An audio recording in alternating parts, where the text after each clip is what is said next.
d'être avec vous ce matin. Nous allons partager la parole de Dieu et je remercie aussi mon pasteur, Ludovic Pardon, qui m'a autorisé à venir ici ce matin.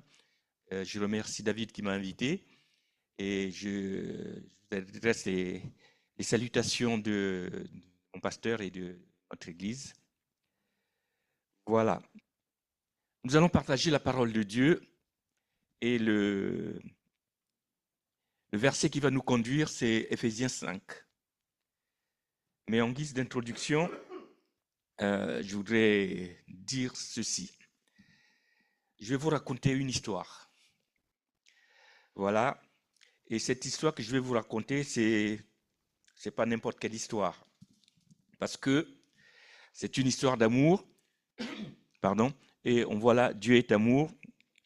Et c'est la plus belle histoire d'amour de tous les temps. La plus belle histoire d'amour de tous les temps. Nous avons certainement déjà raconté une histoire à quelqu'un, à un enfant par exemple.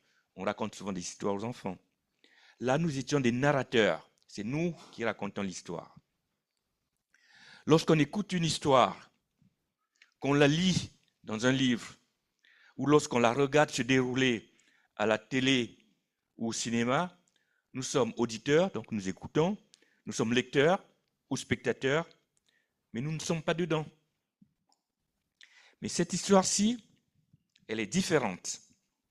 En ce que nous ne sommes pas seulement des auditeurs, ou des lecteurs, des spectateurs ou des téléspectateurs, mais nous sommes des acteurs dans cette histoire d'amour que nous allons entendre aujourd'hui.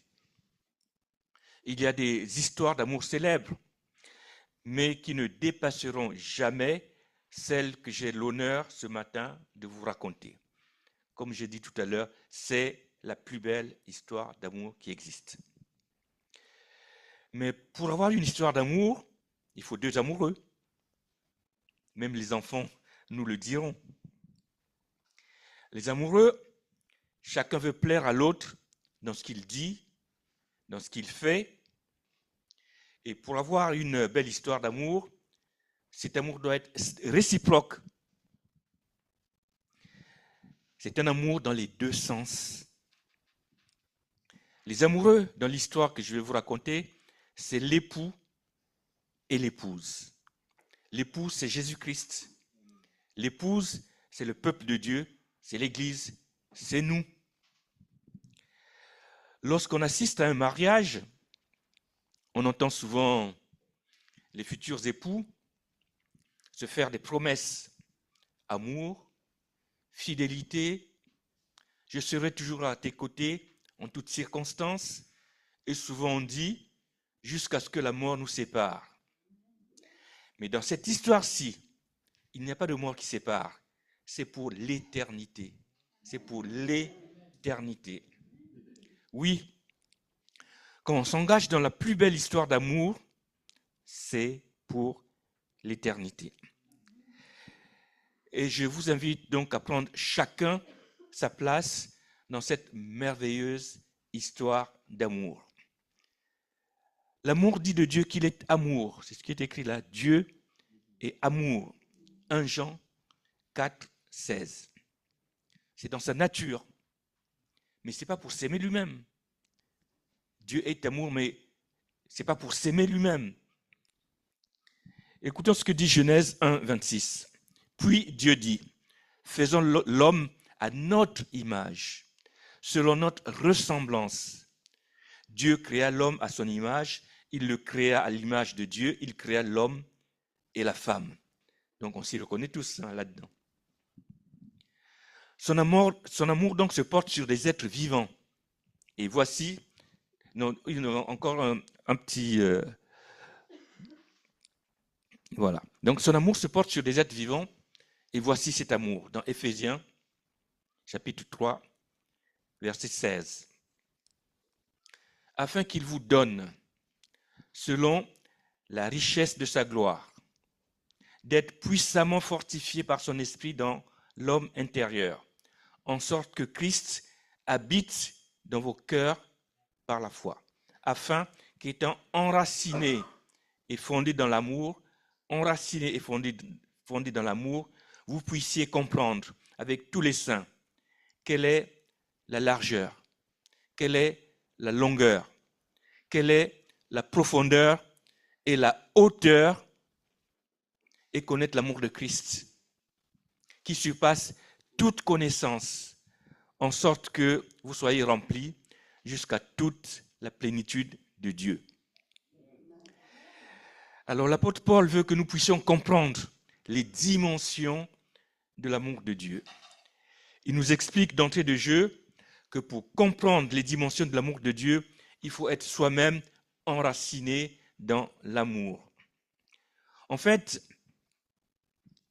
l'amour de Dieu fait naître en nous un amour en retour qui permet d'essayer, je dis bien d'essayer, de comprendre l'amour infini de Dieu.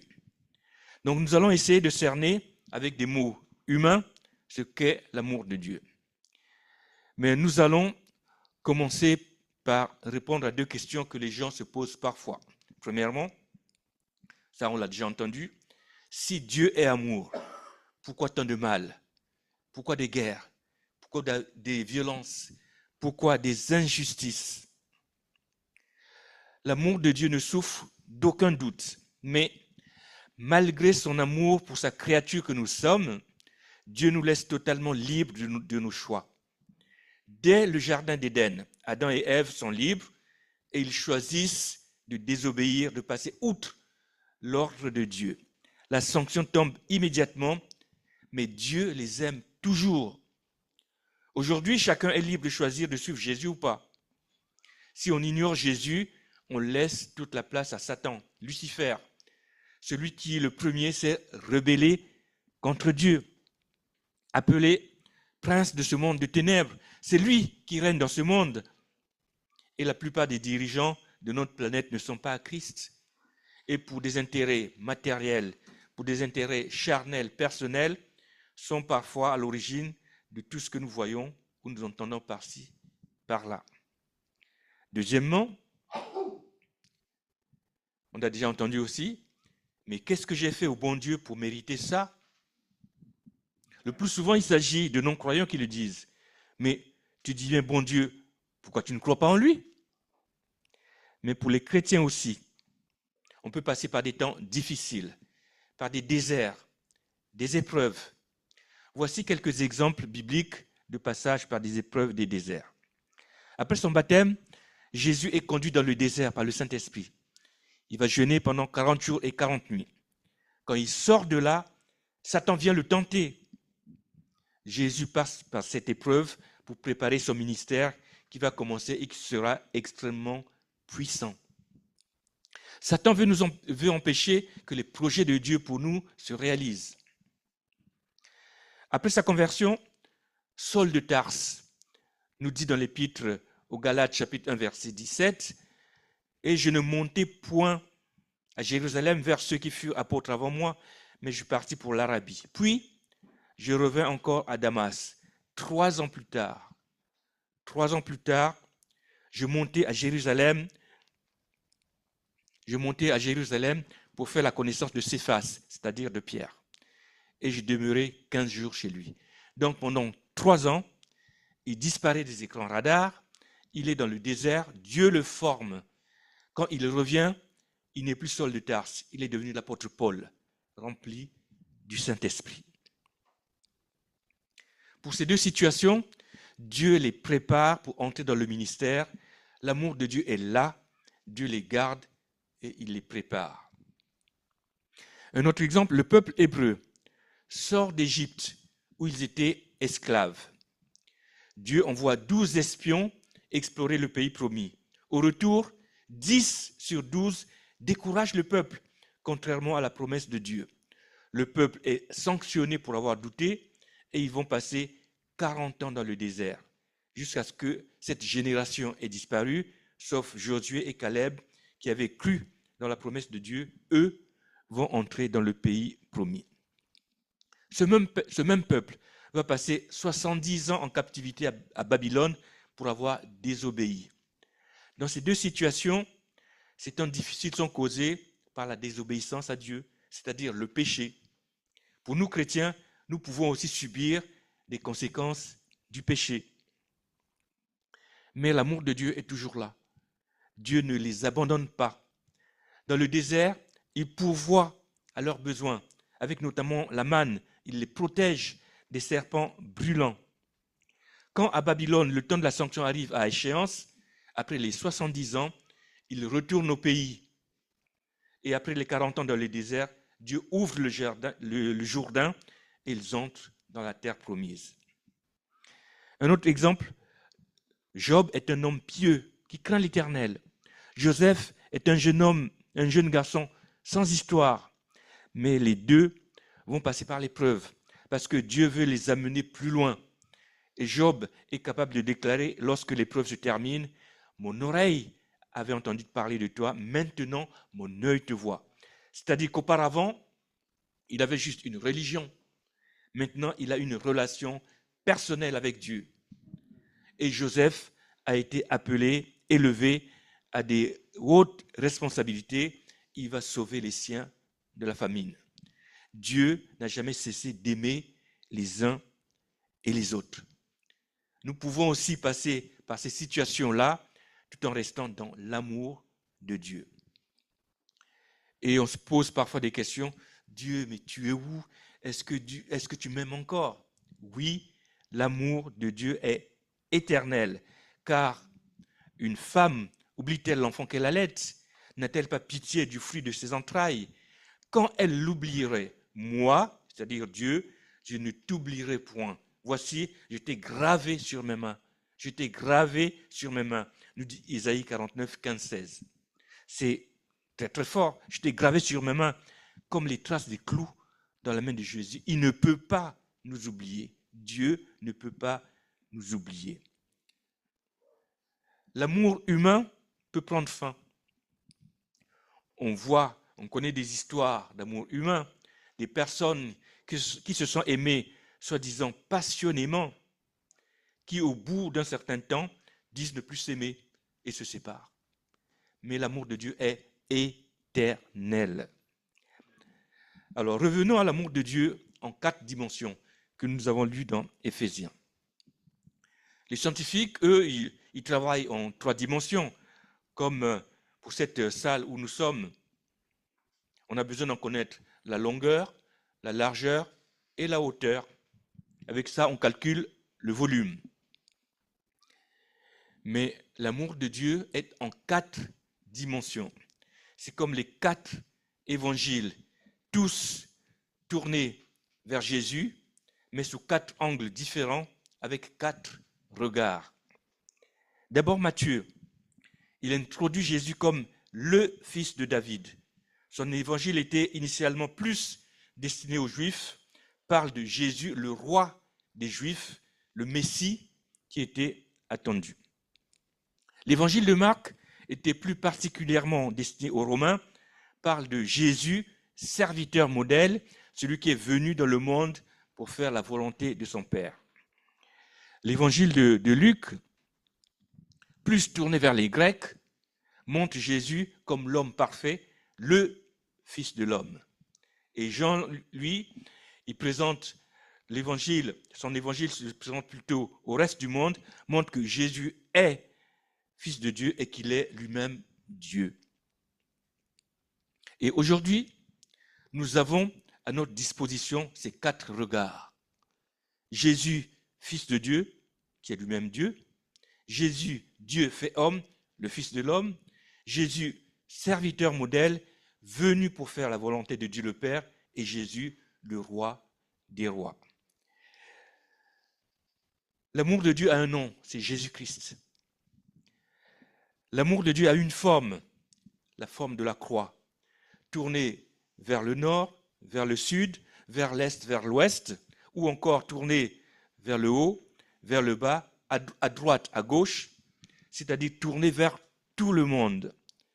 La branche verticale de la croix, qui montre la hauteur et la profondeur, c'est aussi la relation de Dieu avec nous.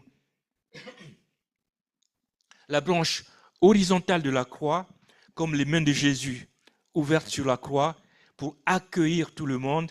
C'est aussi la relation entre nous appelle à l'amour fraternel. L'amour de Dieu a besoin de 4 dimensions pour le définir. Alors tout de suite, nous devons savoir que les 4 dimensions de l'amour de Dieu sont en Jésus-Christ. Il est en quelque sorte le concentré de l'amour de Dieu. Alors, nous allons donc suivre Jésus afin qu'il nous dévoile progressivement cet amour.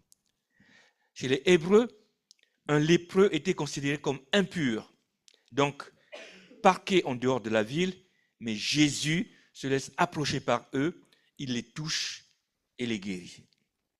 Une femme avec une perte de sang était impure, pourtant Jésus se laisse toucher par elle et la purifie. Une femme adultère devait être lapidée, mais Jésus se laisse approcher et lui pardonne son péché. Les Samaritains étaient leurs ennemis, mais Jésus discute et enseigne à une femme samaritaine qui se convertit et avec elle tout le village. Les collecteurs d'impôts qui volaient en même temps leurs compatriotes étaient très mal vus, considérés comme gens de mauvaise vie. Mais Jésus entre dans la maison de Zachée, un collecteur d'impôts, qui est alors transformé. Tous ces exemples pour dire que Jésus ne laisse personne sur le côté. Il accueille tout le monde. C'est la largeur de l'amour de Dieu qui ouvre ses mains pour tout le monde. Car cela est bon et agréable devant Dieu, notre Sauveur, qui veut que tous les hommes soient sauvés et parviennent à la connaissance de la vérité, nous dit 1 Timothée 2, 3 et 4.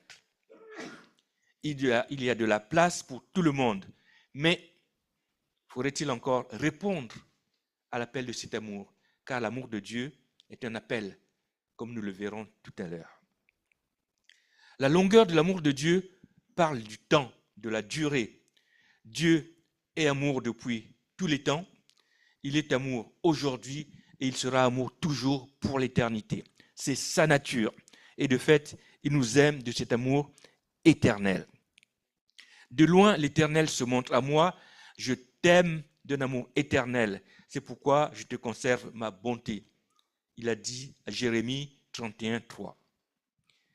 Et c'est à nous qu'il le dit aujourd'hui. Dieu te dit, je t'aime d'un amour éternel. Comment répondras-tu à cet amour? Comment répondras-tu à cet amour? Quand Dieu dit « je suis », c'est dans toute sa nature qu'il est éternel, toujours le même, et notamment dans son amour. Jacques 1,16 nous dit « Ne vous y trompez pas, mes frères bien-aimés, toute grâce excellente et tout don parfait descendent d'en haut, du Père des Lumières, chez qui il n'y a ni changement, ni ombre de variation. Dieu ne change pas, son amour ne change pas. » La hauteur de l'amour de Dieu, c'est d'abord un amour qui vient d'en haut. Jésus a quitté son trône de gloire par amour pour venir nous manifester cet amour. C'est un amour inconditionnel, c'est-à-dire qui ne dépend pas de nous, de ce que nous sommes. Pour nous, c'est gratuit, c'est une grâce, c'est un cadeau, c'est le don de Dieu. Ce n'est pas pour notre beauté, car c'est par la grâce que vous êtes sauvés, par le moyen de la foi, et cela ne vient pas de vous, c'est le don de Dieu. Ce n'est point par les œuvres afin que personne ne se glorifie, nous dit Éphésiens 2, 8, 9. Donc, parce qu'il nous aime, Dieu nous sauve gratuitement. Parce qu'il nous veut tous auprès de lui. Un chant dit d'ailleurs, Jésus n'a pas voulu le ciel sans nous, alors il est venu. Ce n'est pas pour ce que nous sommes, il nous offre gratuitement le salut par amour, tout simplement. C'est une grâce, Dieu nous aime librement, sans contrainte, c'est de sa souveraineté de nous aimer. De la hauteur de l'amour de Dieu, il y a tellement de place qu'il y en a pour tout le monde. Dieu peut accueillir dans son amour l'humanité tout entière. Et si on vient à lui, Jésus dit, je ne mettrai pas dehors celui qui vient à moi. Jean 6, 37. La hauteur, c'est aussi l'intensité, la puissance de son amour. Dieu a tant aimé le monde. Dieu a tant aimé le monde.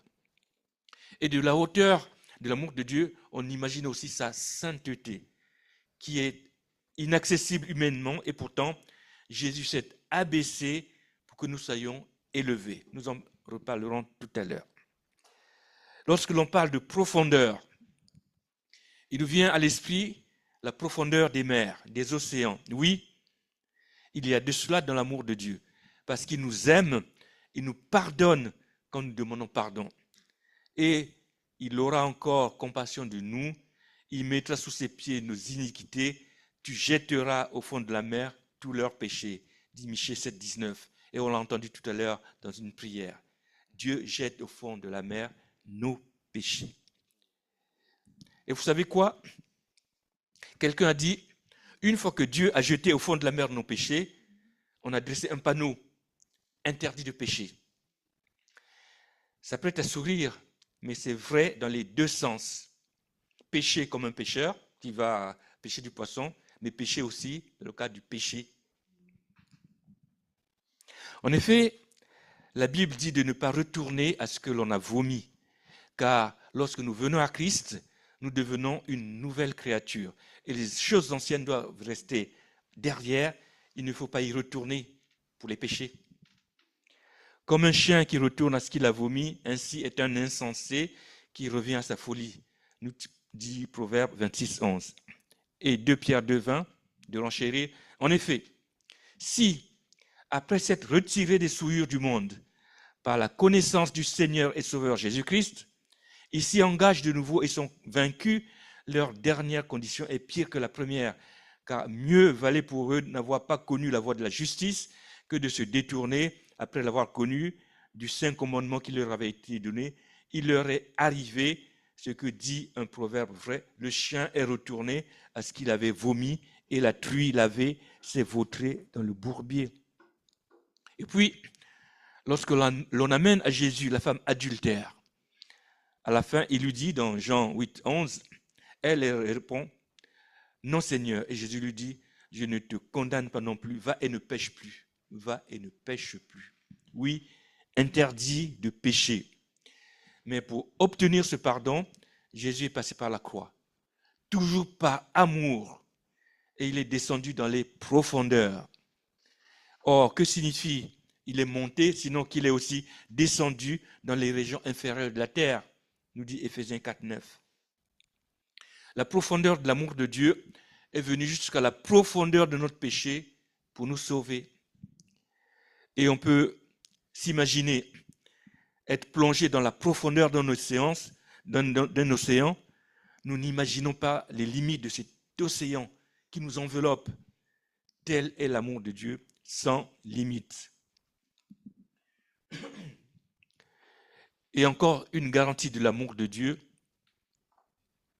car j'ai l'assurance que ni la mort, ni la vie, ni les anges, ni les dominations, ni les choses présentes, ni les choses à venir, ni les puissances, ni la hauteur, ni la profondeur, ni aucune créature ne pourra nous séparer de l'amour de Dieu manifesté en Jésus-Christ notre Seigneur. Nous dit Romains 8, 38 et 39. Alors, en conclusion,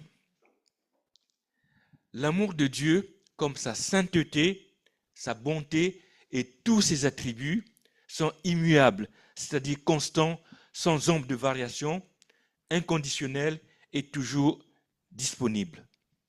L'amour de Dieu ne dépend pas de ce que nous sommes ou ce que nous faisons, de bon ou de mal.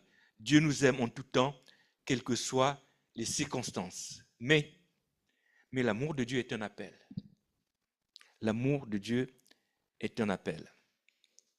La hauteur de l'amour de Dieu révèle aussi sa sainteté, comme on l'a vu plus haut, et nous appelle à aller sur le chemin de la sanctification. Nous sommes rendus saints par le sang de Jésus. Ensuite, il nous appelle à aller de progrès en progrès dans la sainteté. C'est cela, la sanctification. On dit parfois Dieu est 3 fois saint. En effet, Apocalypse 4, 8 dit les 4 êtres vivants ont chacun 6 ailes et ils sont remplis de Dieu tout autour et au-dedans. Ils ne cessent de dire jour et nuit, Saint, Saint, Saint est le Seigneur Dieu, le Tout-Puissant, qui était, qui est et qui vient. Et Ésaïe 6,3, ils criaient l'un à l'autre et disaient, Saint, Saint, Saint est l'Éternel des armées, toute la terre est pleine de sa gloire. Mais Dieu n'est pas saint 3 fois seulement, il ne faut pas le limiter. Il est saint à l'infini, comme son amour. Saint est répété 3 fois parce que 3 est le chiffre de la plénitude de Dieu, comme la Trinité, le Père, il est Père, Fils et Saint-Esprit. Dieu est donc saint, entièrement saint, totalement saint, complètement saint, saint à l'infini. Et parce qu'il est saint, Dieu ne peut voir ou regarder le péché. Déjà dans le jardin d'Éden, lorsque Adam et Ève désobéissent et deviennent des pécheurs, Dieu les chasse de devant sa présence. Et là, sur la croix, Jésus est revêtu des péchés de l'humanité entière. Habakkuk 1,13 a dit, « Tes yeux sont trop purs pour voir le mal, et tu ne peux pas regarder l'iniquité. » Alors Dieu, dans sa sainteté, ne peut pas le regarder. Dieu se détourne du Fils. La relation entre le Père et le Fils est rompue. C'est alors qu'on entend ce cri de détresse. Mon Dieu, pourquoi m'as-tu abandonné? Mais en même temps que s'exprime la sainteté de Dieu, là, sur cette croix, tout l'amour de Dieu s'exprime en même temps, car Dieu a tant aimé le monde qu'il donne son Fils. Et ce cri, pourquoi m'as-tu abandonné? C'était pour toi. C'est pourquoi? C'est moi. Car c'est pour nous que Jésus s'est sacrifié. Et alors que Jésus meurt sur la croix à Golgotha, le voile du temple se déchire. Nous ouvrons l'accès auprès de Dieu le Père, auprès du trône de la grâce. Alors, en retour, recherchons le chemin de la sanctification, sans laquelle personne ne verra le Seigneur, nous dit Hébreux 12, 14. Rechercher le chemin de la sanctification, c'est veiller. Veiller sur ce qui sort de ma bouche.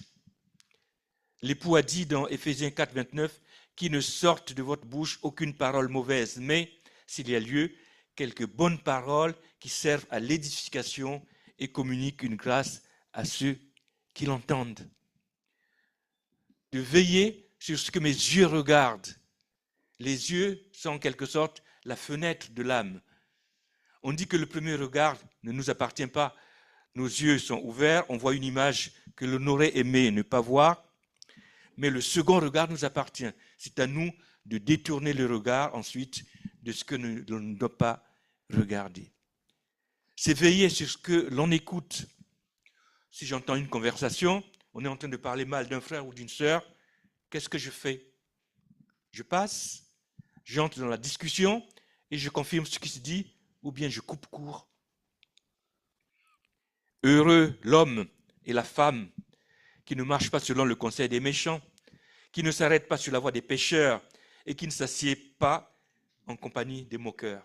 Nous dit le psaume 1, verset 1. C'est veiller aussi sur la musique que j'écoute. Ça, c'est actuel. C'est veiller sur mes pensées. Éphésiens 4, 8 nous dit, au reste, frères, que tout ce qui est vrai, tout ce qui est honorable, tout ce qui est juste, tout ce qui est pur, tout ce qui est aimable, tout ce qui mérite l'approbation, ce qui est vertueux et digne de louange, soit l'objet de vos pensées. C'est veiller, regarder où on met nos pieds. Un ancien alcoolique, s'il entre dans un bistrot, il se met en danger de récidive. On veille à nos fréquentations. 1 Corinthiens 15, 33. Ne vous y trompez pas, les mauvaises compagnies corrompent les bonnes mœurs. Proverbe 13, 20. Celui qui fréquente les sages devient sage, mais celui qui se plaît avec les insensés s'en trouve mal, etc., etc. La profondeur de l'amour de Dieu nous montre le pardon obtenu par Jésus qui est descendu jusqu'à la profondeur de notre péché et nous appelle aussi à pardonner. Colossiens 3, 13. Supportez-vous les uns les autres, et si l'un a sujet de se plaindre de l'autre, pardonnez-vous réciproquement. De même que Christ vous a pardonné, pardonnez-vous aussi. Mais il y a un bémol. Cela ne signifie pas que l'on redevient copain et copine avec la personne qui nous a fait du mal, mais on pardonne. Chacun va peut-être suivre sa route, mais on pardonne. La largeur de l'amour de Dieu exclut le rejet. Dieu nous accepte tous pourvu que l'on vienne à lui. En retour, Lévitique 19, 18, tu ne te vengeras point et tu ne garderas point de rancune contre les enfants de ton peuple. Tu aimeras ton prochain comme toi-même, je suis l'Éternel. La largeur de l'amour de Dieu nous appelle à faire la paix autour de nous, d'être des hommes et des femmes de paix. Lorsque nous venons à la réunion, si nous arrivons volontairement en retard pour ne pas saluer tel ou tel, et que l'on repart dès la fin de la prédication, nous ne sommes pas dans la largeur de l'amour de Dieu. Rappelons-nous les mains de Jésus sur la croix, ouvertes pour accueillir tout le monde. Et il dit, je ne mettrai pas dehors celui qui vient à moi. Jean 6, 37, tous ceux que le Père me donne viendront à moi, et je ne mettrai pas dehors celui qui vient à moi. Matthieu 5, 47, et si vous saluez seulement vos frères, que faites-vous d'extraordinaire? Les païens aussi, n'agissent-ils pas de même? Luc 6, 32, si vous aimez ceux qui vous aiment, quel gré vous en saura-t-on? Les pécheurs aussi aiment ceux qui les aiment. L'amour de Dieu, c'est Jésus-Christ sur la croix. Les bras ouverts de cet amour pour accueillir tout le monde. Il dit, pardonne-leur, alors qu'il est au supplice, il est torturé à mort, on se moque de lui, il est humilié. Voilà la profondeur de l'amour de Dieu. Il est couronné d'une couronne d'épines, alors qu'il est le souverain sacrificateur. Les anciens souverains sacrificateurs portaient une tiare, comme un turban, et sur laquelle il y avait une lame métallique avec l'inscription « Sainteté à l'Éternel ». Voilà la hauteur de l'amour de Dieu. Et cette tiare représentait les péchés du peuple que le souverain sacrificateur portait devant la face de Dieu. Cette couronne d'épines, ce sont nos péchés, à nous, qui transpercent le front de Jésus par amour pour nous, pour que nous ne partions pas en enfer. Mais quel amour, quel amour. Et ce sacrifice de Jésus sur la croix est encore valable aujourd'hui. Jésus s'est sacrifié une fois pour toutes. Et la valeur de ce sacrifice court encore aujourd'hui pour quelqu'un qui n'aurait pas encore fait la paix avec Dieu. Voici ce que nous dit l'Épître aux Hébreux, Hébreux 9, 12. Et il, c'est-à-dire Jésus, Jésus est entré une fois pour toutes dans le lieu très saint, non avec le sang des boucs et des veaux, mais avec son propre sang, ayant obtenu une rédemption éternelle. La longueur de l'amour de Dieu, c'est l'éternité. Nous parle de sa durée et nous appelle aussi à la persévérance. Vous serez haïs de tous à cause de mon nom, mais celui qui persévérera jusqu'à la fin sera sauvé. Celui qui persévérera jusqu'à la fin sera sauvé. Marc 13, 13. Alors que Dieu nous aide à connaître, à comprendre cet amour, si on peut afficher l'image de la croix et à répondre à l'appel de cet amour. Voilà la croix représentée en quelques versets. L'amour de Dieu et l'appel qui en découle. De la hauteur de son amour, Jésus est descendu jusqu'à la profondeur de notre péché pour nous pardonner afin de nous attirer vers lui. La longueur de son amour nous est rappelée par Jérémie. Je t'aime d'un amour éternel. En retour, il nous demande dans le premier commandement de l'aimer aussi en 4 dimensions. Tu aimeras le Seigneur ton Dieu de tout ton cœur, de toute ton âme, de toute ta pensée et de toute ta force. Dans la largeur de son amour qui ouvre ses bras à tous, il nous demande en retour dans Jean, comme je vous ai aimé, vous aussi, aimez-vous les uns les autres. D'où le deuxième commandement, tu aimeras ton prochain comme toi-même. Car si tu aimes ton prochain, tu ne lui voudras pas de mal. Tu lui pardonneras. Tu ne parleras pas mal de lui. Tu ne convoiteras pas ce qui est à lui. Et Matthieu de conclure, de ces 2 commandements dépendent toute la loi et les prophètes. Dieu nous a aimés le premier, mais l'amour de Dieu nous invite aussi à l'amour. Aimer Dieu, mais aimer aussi notre prochain. Et à quelqu'un en particulier, je voudrais dire, Dieu t'aime et il t'appelle. Viens goûter à cet amour et donne-lui ton cœur. Ouvre-lui ton cœur pour qu'il vienne y habiter. L'amour de Dieu est une merveille et c'est à nous que cet amour est destiné. Puissions-nous en retour lui exprimer aussi notre amour et toute notre reconnaissance. Aimer Dieu, c'est aussi l'écouter. Comme dit Deutéronome 6,4. Écoute Israël. Mais aujourd'hui, le peuple de Dieu, c'est l'Église, c'est nous. Alors Deutéronome 6,4 nous parle aujourd'hui. Écoute, peuple de Dieu. L'Éternel, notre Dieu, est le seul éternel. Tu aimeras l'Éternel, ton Dieu, de tout ton cœur, de toute ton âme et de toute ta force. Amen.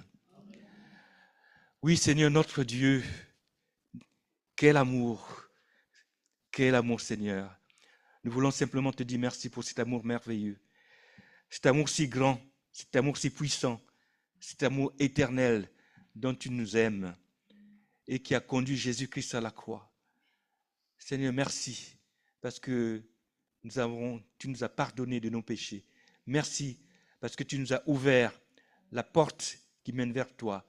Oui, Seigneur, merci parce que nous pouvons nous rassembler entre frères et sœurs.